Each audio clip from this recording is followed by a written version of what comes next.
Welcome to Lesson 13, Introducing 3D. Now you can do all sorts of 3D things in Photoshop CS4, which is incredible. I'm going to go ahead and choose Launch Bridge and open up a Start file. And in this case, I'm opening up PS1301 from the PS13 Lessons file. And I open this up and I pull out my Layers panel, and you'll see that there are all sorts of layers here. Now, typically, when you want to take advantage of the 3D feature, you'll see a menu item down here, and it will say new layer from 3D file, new shape from layer. So in other words, I could do something 3D to each one of these separate layers.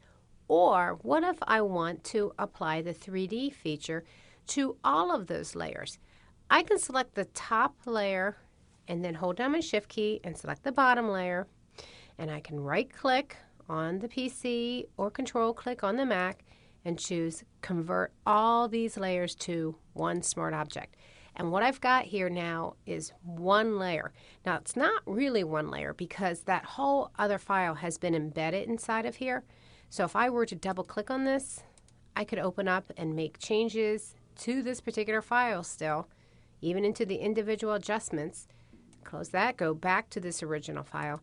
But now what I have the ability to do is to take this one layer and choose 3D, new shape from layer, and I can choose a cone, cube, cylinder, donut, pyramid, ring, soda can.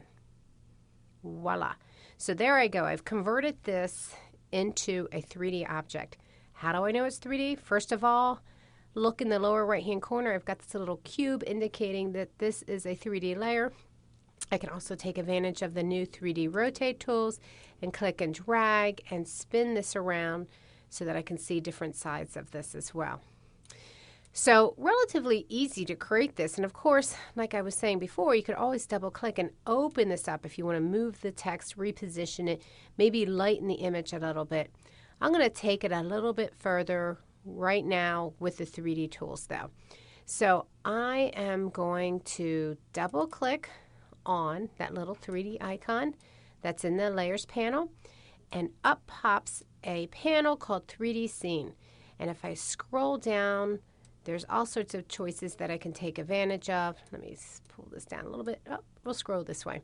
Like for instance, I can see the label, turn off or on. I can change the lighting. So if I go into my lighting, perhaps for Infinite Light 2, for instance, I can make it more intense. Maybe I want to brighten it that way.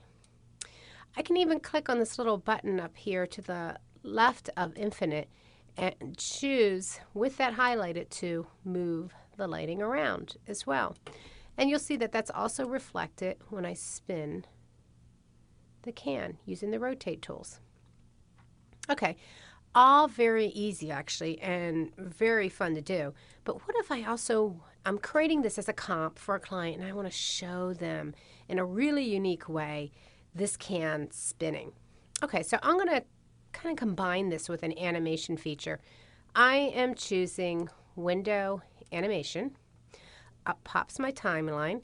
Notice, I'm going to pull this up. It might cover my image a bit, but I want you to be able to see this. Notice that when I turn the arrow down on this particular layer, that I can choose all of the items that I can animate. And it's really simple. Watch carefully. I choose that I only want to animate the 3D object position. I check it.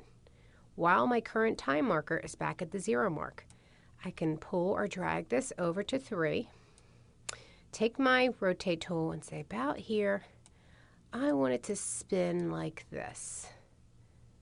And we're just roughly grabbing this. Okay, so what I've got at this point, if I were to play this, you'll see that I've already got this can spinning in this animation. Now, if I want to speed this up, I can move this keyframe over a bit so that it's moving a little bit more quickly. There we go.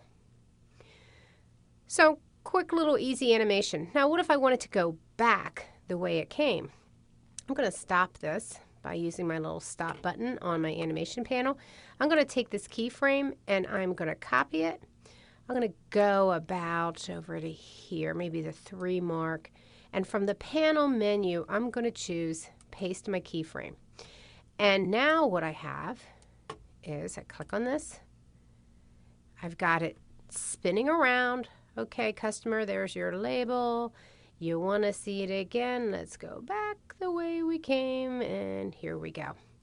Really simple. Now I'm pressing stop again, and Photoshop has so kindly even provided you the opportunity to export or render your video. So by choosing File, Export, Render Video, you can now take this, and you'll have several choices. Like for instance, you could take this and export it as a QuickTime movie, or FLC, 3G, AVI, MPEG, even going into the settings to make additional adjustments to this on the way out.